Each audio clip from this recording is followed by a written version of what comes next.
ในตอนบ่ายวันที่7มังกร2026กองประชุมใหญ่ผู้แทนทั่วประเทศครั้งที่12ของภาคประชาชนปฏิวัติลาวได้ดำเนินการปลดบัตรเลือกตั้ง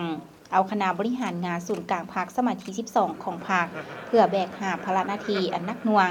ที่ภาคก็คือประชาชนได้มอบหมายให้กองประชุมใหญ่ผู้แทนทั่วประเทศครั้งที่12ของภาคประชาชนปฏิวัติลาวได้ไขขึ้นอย่างสง่าผ่าเผยในตอนเช้าวันที่6มังกร2026อยู่นครหลวงเวียงจันทน์ภายใต้คำขวัญยกสูงบทบาทการนำพาที่เข้มแข็งของพรรคตั้งหน้าสร้างเศรษฐกิจเอกราชเป็นเจ้าตนเอง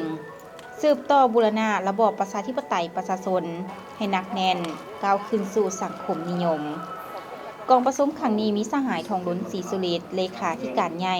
คณะบริหารงานศูนย์กลางพรรคมีกรรมการกรมการเมืองศูนย์กลางพรรคคณะเลขาธิการศูนย์กลางพรรคกรรมการศูนย์กลางพรรคนักปฏิวัติอาวุโสวิรชนแห่งชาติพร้อมด้วยบรรดาสมาชิกพรรคสมบูรณ์ทั้งหมด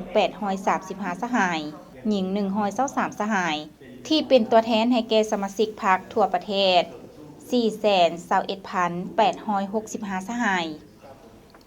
ผู้แทนกองประชุมใหญ่แม่นรับประกันทางด้านโครงประกอบคุณภาพมาตรฐานและเงินขายถูกต้องครบถ้วนเป็นตัวแทนของบรรดาชั้นคนชนเผ่าเพศวัย